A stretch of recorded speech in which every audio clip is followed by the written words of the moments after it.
যেভাবে লিখেছেন আমি সেভাবে পড়ছি। আসসালামু আলাইকুম রাসেল ভাই, আশা করি ভালো আছেন।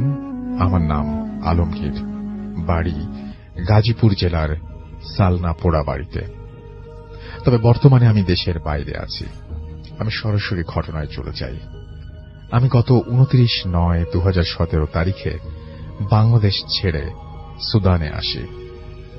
এখানে আমার এক কাকাতো ভাই ও পাড়ার প্রতিবেশী চাচা থাকেন। আমার ভাই এসছেন মাত্র কয়েক মাস আগে, কিন্তু চাচা আছেন 12 বছর যাবৎ। মূলত তাদের মাধ্যমেই আমার এখানে আসার পর কিছুদিন ভালোই কাটছিল। আমাকে যে বাসায় এনে রাখা হয় বাসাটার কিছু বিবরণ দেই। বাসাটা 5 তলা, আমরা 3 তলায় থাকি। মেইন দরজা খুলতেই প্রথমে ড্রয়িং রুম, 2 দিকে 2টো বেডরুম, একটা রান্নাঘর ও একটা বাথরুম।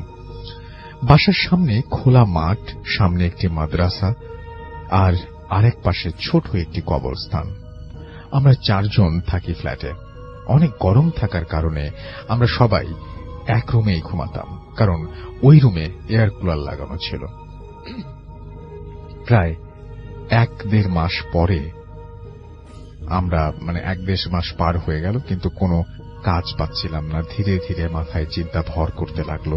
সারাদিন মন মরা হয়ে বসে থাকতাম।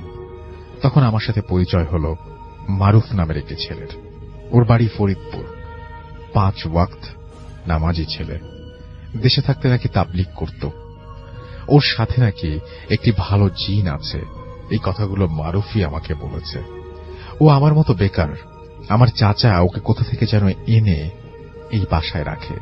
ধীরে ধীরে ওর সাথে আমার ভালো খাতির জমে যায়। ও আমাকে ওস্তাদ বলে ডাকে।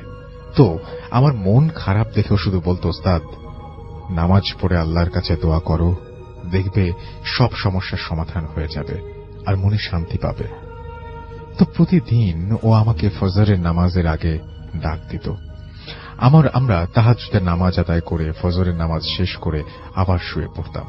তো একদিন মারুফ বলল ও নাকি কোন প্রতিবেশী মামা সুদানে থাকে, তার সাথে দেখা করতে যাবে আর যত রাত হোক চলে আসবে। ওই দিন আমার শরীর কিছুটা অসুস্থ থাকার কারণে আমি তাড়াতাড়ি ঘুমিয়ে যাই। যথারীতি ওই দিন শেষ রাতে আমার ঘুম ভাঙে মারুফের ডাক শুনে। ও বলছে, ওস্তাদ ওঠো, নামাজের সময় হয়েছে। আমি চোখ না খুলেই বলি, তুমি যাও, আমি অজু করে আসছি। আনুমানিক 5 মিনিট পর আমি উঠে অজু করে যেই খালি রুমটিতে আবার নামাজ পড়তাম সেখানে যাই, দেখি অলরেডি ও নামাজে দাঁড়িয়ে গেছে। তো আমি ওর পাশে গিয়ে যে আমার নামাজে দাঁড়াই এবং নামাজ পড়তে থাকি।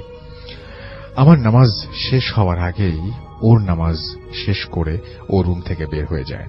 আমি একটু অবাক হই, কারণ আমরা ফজর নামাজ 2 রাকাত জামাতের সাথে আদায় করতাম।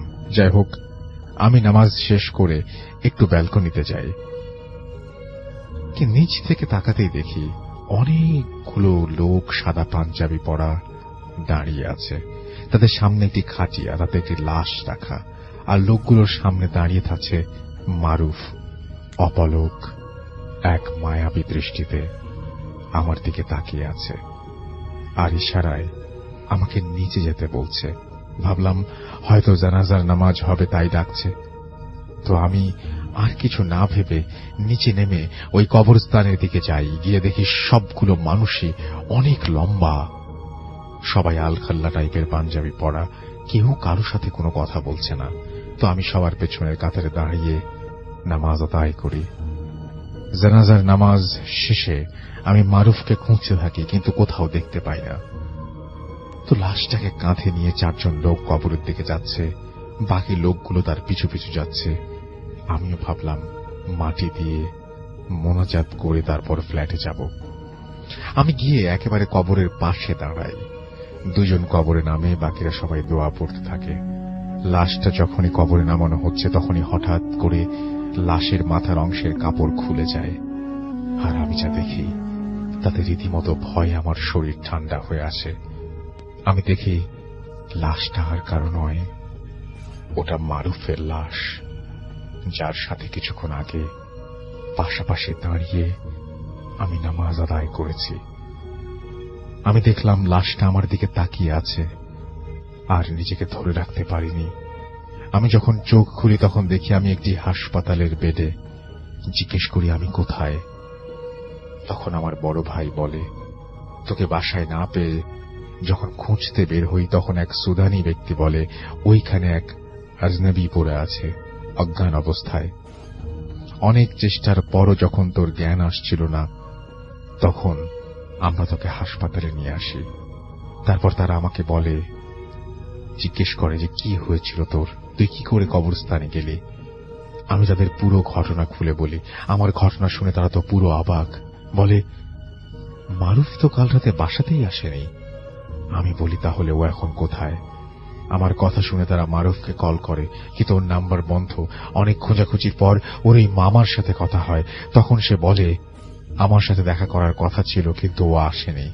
এভাবে একদিন চলে যায়।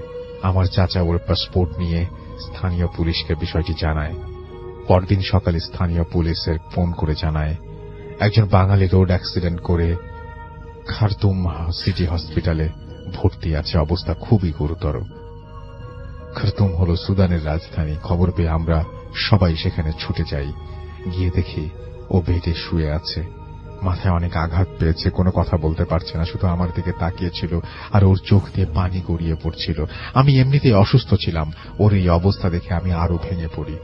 সবাই আমাকে শান্ত করে রুমের বাইরে নিয়ে যায়। এর কিছুক্ষণ পরে নার্স এসে বলে, রোগী আপনার সাথে কথা বলতে চায়। এই কথা শুনে আমি এক দৌড়ে ওর হাতটা ধরে ওর পাশে গিয়ে বসি। তারপর বাকিরা সবাই আসে। ও তখনও অঝরে কাঁদছিল। আমি ওকে বলি, কেঁদো না ভাই, সব ঠিক হয়ে যাবে। ও আমার দিকে অনেকক্ষণ তাকিয়ে রইল। তারপর চাচা ও ওই মামার দিকে বলল, আমি বাঁচব না, তোমরা আমাকে আমার মা বাবার কাছে পৌঁছে দিও। আমি আবার ওকে সান্ত্বনা দিয়ে বলি, কিচ্ছু হবে না তোমার, সব ঠিক হয়ে যাবে। তখন ওর হাত আমি ধরেছি। দেখলাম মারুফ হঠাৎ কেমন যেন নড়ে উঠল। আমার ভাই তাড়াতাড়ি ডাক্তারকে ডাকলো। ডাক্তার যা বলল তা শুনে সবাই পুরো অবাক। উনি বললেন, মারুফ আর নেই। আমার যেন নিজের কানকেই বিশ্বাস হচ্ছিল না। তখনও মারুফের হাতটা আমার হাতে। ঘটনার আকস্মিকতায় আমি সাথে সাথে জ্ঞান হারাই। আমার জ্ঞান ফেরে পরদিন সকালে। ঘটনা যদি এখানে শেষ হতো তাহলে ভালোই হতো। আজ 2 সপ্তাহ হলো মারুফ মারা গেছে। এখনো যদি কোনোদিন এক ওয়াক্ত নামাজ না পড়ি, ওই রাতে আমি মারুফকে স্বপ্নে দেখি। ও শুধু বলে, ওস্তাদ নামাজ ছেড়ো না, নামাজ ছেড়ো না। এই ভয়ে আমি এখন সারা রাত ঘুমোতে পারি না। এই ছিল আমার ঘটনা। ভালো লাগলে পড়ে শোনাবেন। আমার সাথে আরো অনেক ভয়ঙ্কর ঘটনা আছে, পরে কোনো একদিন আবার পাঠিয়ে দেব। Mohammad Alamgir Hossain, Khartoum, Sudan. আসসালামু আলাইকুম। দেশ অথবা দেশের বাইরে যে যেখান থেকেই আজকের এই ঘটনাটি শুনছেন, সকলকেই জানাচ্ছি ভয়ঙ্কর শুভেচ্ছা। আজকে আরো একটি ভয়ঙ্কর লোমহর্ষক ঘটনা নিয়ে আপনাদের মাঝে হাজির হয়েছি। আশা করছি ঘটনাটি আপনাদের সকলকে এক অন্যরকম ভয়ের শিহরণ দেবে। চলুন কথা না বাড়িয়ে ঘটনায় চলে যাই। আজকে যে ঘটনাটি আপনাদের মাঝে শেয়ার করব, এই ঘটনাটি আমাদেরকে পাঠিয়েছেন মোহাম্মদ নিলয় আহমেদ রাকিব ভাই। উনি একজন সৌদি আরব প্রবাসী। ওনার বাড়ি রাজবাড়ী জেলার সদর উপজেলার 7 নং ইউনিয়নের রূপপুর গ্রামে। আর উনি যে ঘটনাটি শেয়ার করেছেন, এই ঘটনাটি ওনার গ্রামের এই কাছাকাছি এক গ্রাম, ওই গ্রামটার নাম জামালপুর। ওই জামালপুরের ঘটনা উনি শেয়ার করেছেন। আর এই ঘটনাটি উনি সংগ্রহ করেছেন ওনার এই দুঃসম্পর্কের এক দাদা, যার বয়স এখন আনুমানিক 90 এর উপরে। ওনার কাছ থেকে উনি এই ঘটনাটি সংগ্রহ করেছেন। সঙ্গত কারণবশত দাদার নামটি শেয়ার করতে পারছি না। এই ঘটনাটি ঘটে 1995 সালের আশেপাশের দিকে। এই জামালপুর গ্রামেই এক হিন্দু পরিবারের সাথে এই ঘটনাটি ঘটে। ওই পরিবারে 4 জন সদস্য ছিল, মা বাবা আর 2টা ছেলে সন্তান।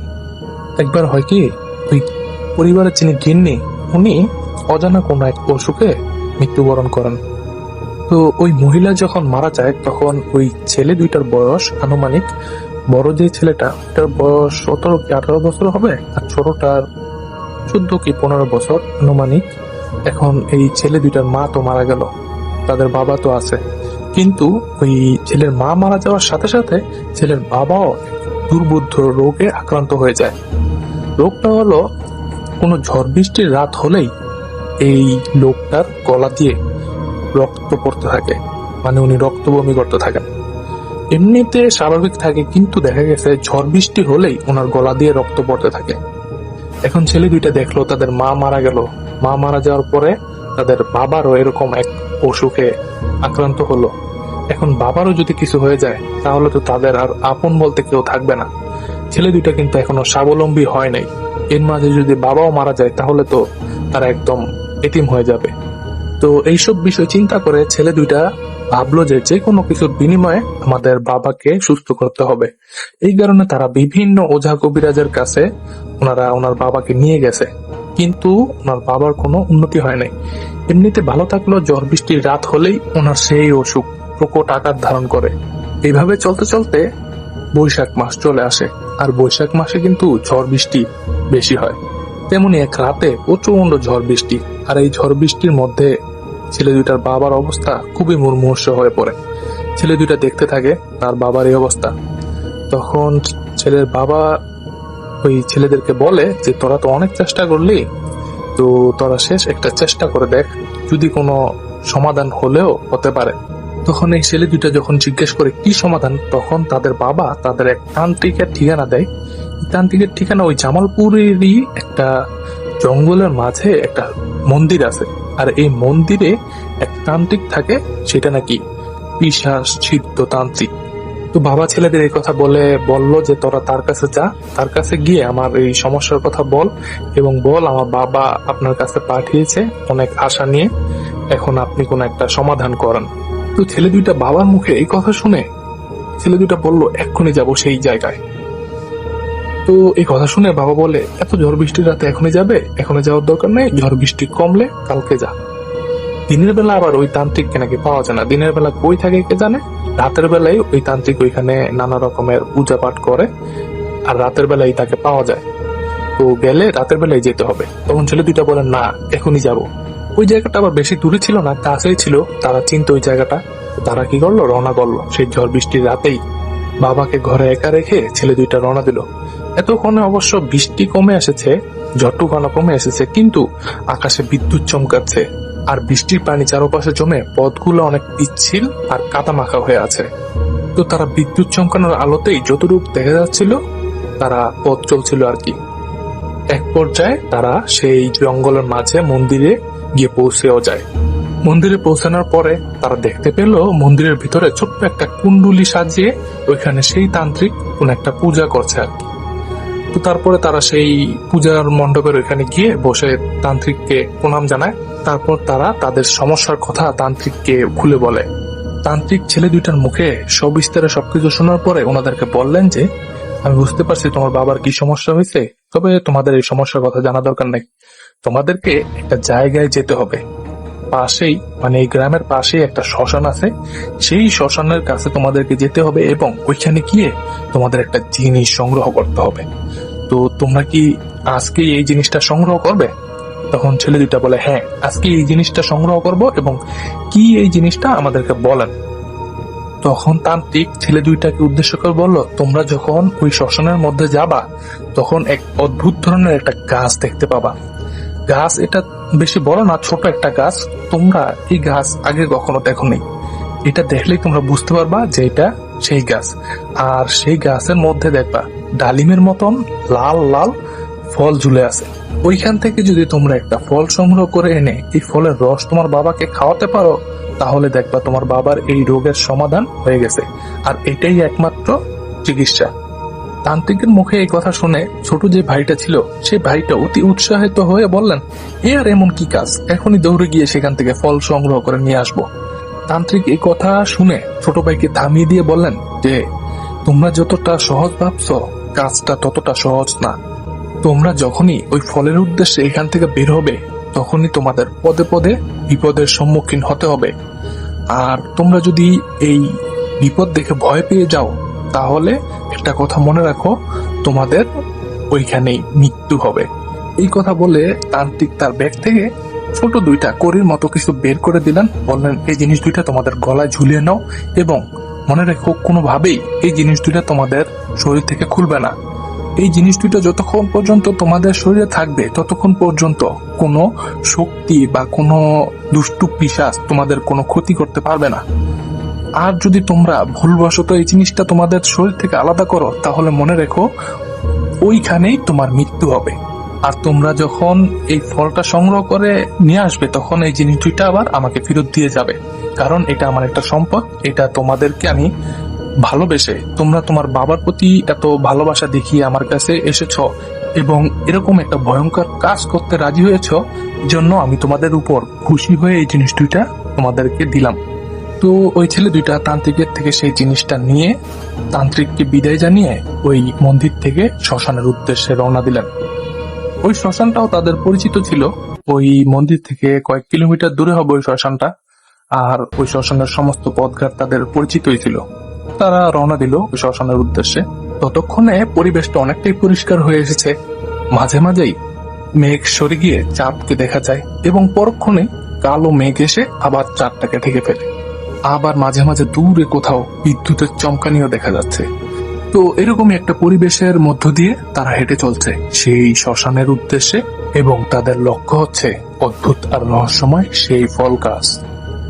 তো দুই ভাই একসাথেই পথ চলছে, এখনো পর্যন্ত কোনো সমস্যা হয়নি। সমস্যা শুরু হয় যখনই তারা আনুমানিক শ্মশান থেকে আধা কিলোমিটার দূরে, তখনই পিছন থেকে নানা রকমের শব্দ ভেসে আসতে থাকে। কখনো কখনো ভয়ঙ্কর জীব জানোয়ার, আবার কখনো কখনো তাদের কাছের মানুষজন। তো এরকম চলতে চলতে হঠাৎ পিছন থেকে তাদেরই বাবার কণ্ঠে ডাক ভেসে আসে যে বাবারে তোরা যাইস না এরকম ভয়ঙ্কর একটা কাজ করতে। আমার সুস্থ হতে হবে না, তোরা বাড়িতে চলে আয়, আমি সুস্থ হয়ে আছি এখন, তোরা তাড়াতাড়ি বাড়িতে চলে আয়।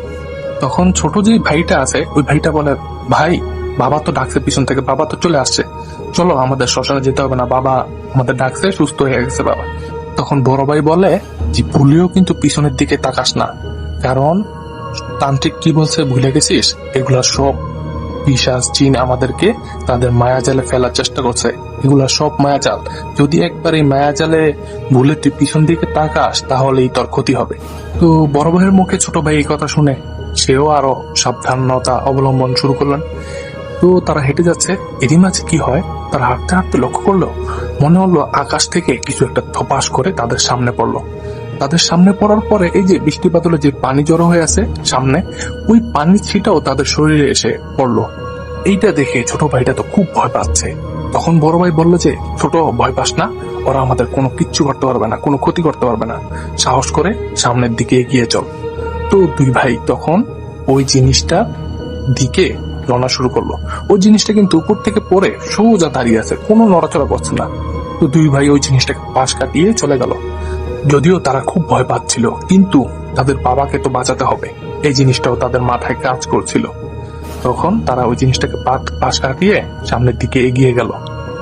সামনের দিকে এগিয়ে যাওয়ার পরে হঠাৎ ধপাস করে আবারও মনে হলো কি জানি আকাশ থেকে পড়লো। তখন তারা ভালো করে লক্ষ্য করলে দেখলো আরে এইটা কি, এটা তো একটা লাশ। আর এই লাশটা রাস্তার মাঝে আড়াআড়ি ভাবে পড়ে আছে। আর এটা আর অন্য কারো লাশ না, এইটা তাদেরই বাবার লাশ। তারা এই লাশটাকেও পাশ কাটিয়ে চলে যায়। লাশটাকে পাশ কাটিয়ে চলে যাওয়ার কিছুক্ষণ পরে হঠাৎ তাদের এক পাশে একটা ডোবা পড়ে। এই ডোবা থেকে হঠাৎ বুরবুর বুরবুর শব্দ বেশি আসতে থাকে। বুরবুর শব্দ বলতে ওই যে পানি ফুটলে যেরকম শব্দ হয় না, এরকম শব্দ। তারা যখন ওই ডোবার দিকে তাকায় তখনই বিদ্যুৎ চমকানোর আলোয় তারা দেখতে পায় ওইখানে একটা লাশ ভেসে উঠেছে। আর এই লাশটা যেখানে ভেসে উঠেছে ওইখানে বুরবুর বুরবুর শব্দ হচ্ছে। আর এই লাশটা একটা ভয়ঙ্কর লাশ। ভয়ঙ্কর লাশ বলতে অর্ধগলিত একটা লাশ, শরীরের কোনো কোনো অংশে হাড় বেরিয়ে গেছে, মাংস নষ্ট হয়ে।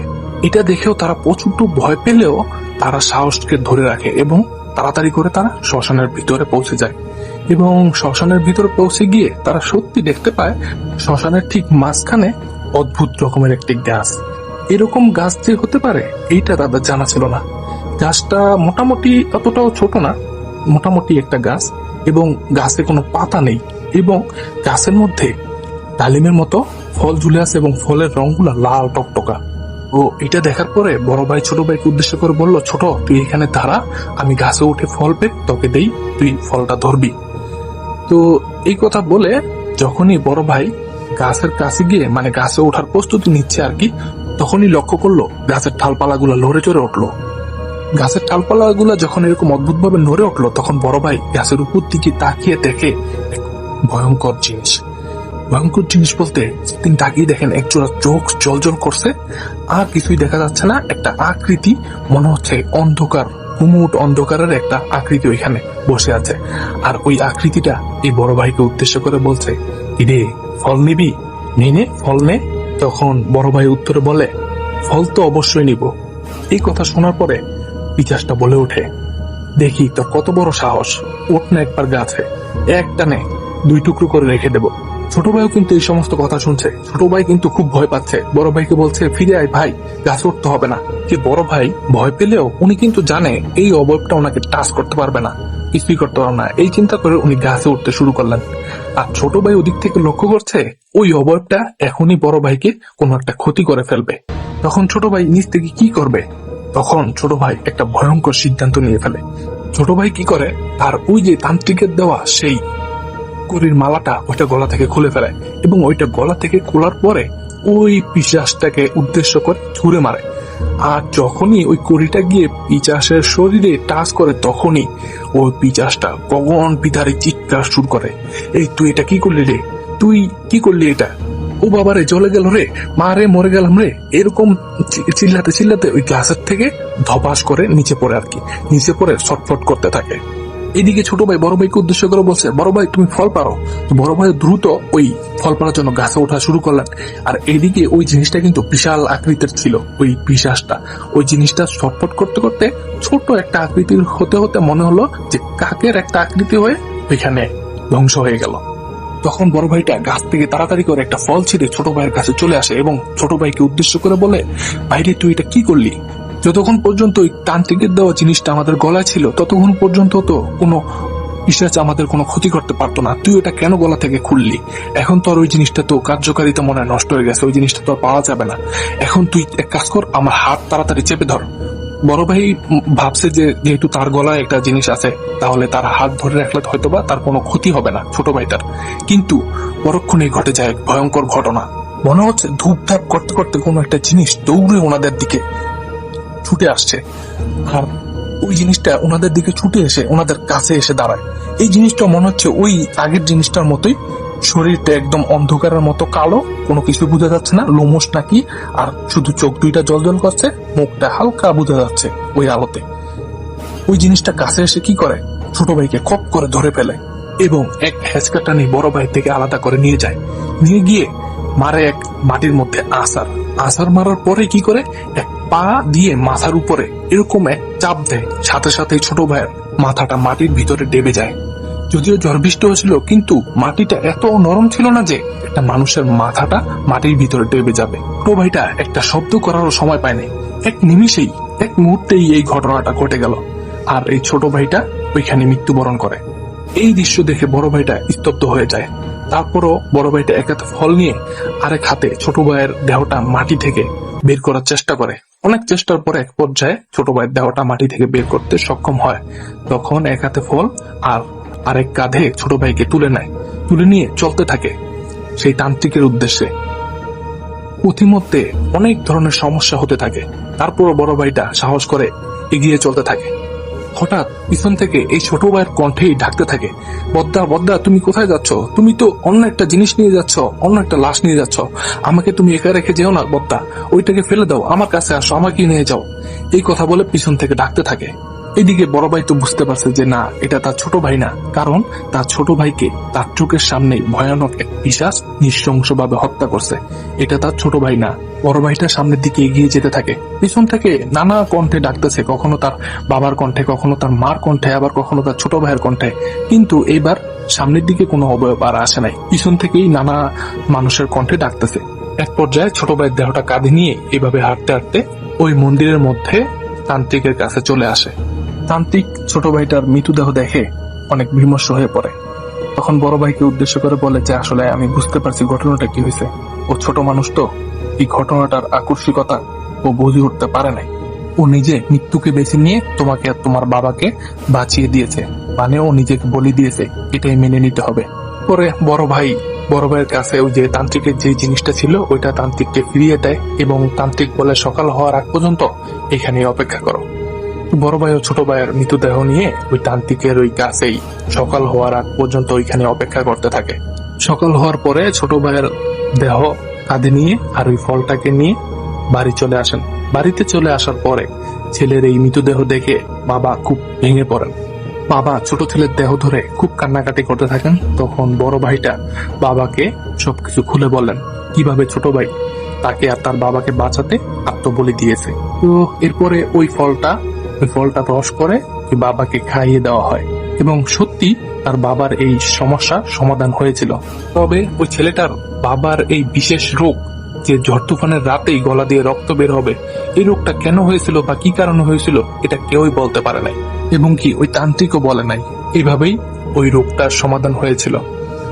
প্রিয় লিসেনার, এটাই ছিল ঘটনাটি কেমন লাগলো এই ভিডিওর কমেন্ট বক্সে জানাতে পারেন এবং আপনারা যদি ভয়ঙ্কর ঘটনার সম্মুখীন হয়ে থাকেন অথবা কারো কাছ থেকে এমন ভয়ঙ্কর ঘটনা জেনে থাকেন তাহলে আমার কাছে শেয়ার করতে পারেন, লিখে অথবা রেকর্ড করে bhuthfmbd035@gmail.com অথবা হোয়াটসঅ্যাপ নাম্বারটি নিচে ডেসক্রিপশনে দিয়ে দেওয়া আছে।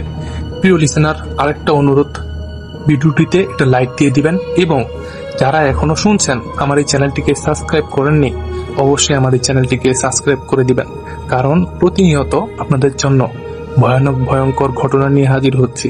আপনারা যারা ভয়ের ঘটনা শুনতে ভালোবাসেন অবশ্যই আমার এই চ্যানেলটিকে সাবস্ক্রাইব করবেন এবং আপনার বন্ধু বান্ধবের কাছে শেয়ার করে দিবেন যারা ভয়ের ঘটনা শুনতে ভালোবাসেন। তো প্রিয় লিসেনার, এই ছিল আজকের আয়োজন। সকলেই ভালো থাকবেন, নিরাপদে থাকবেন আর ভূত এফএমবিডির সাথেই থাকবেন। আল্লাহ হাফেজ।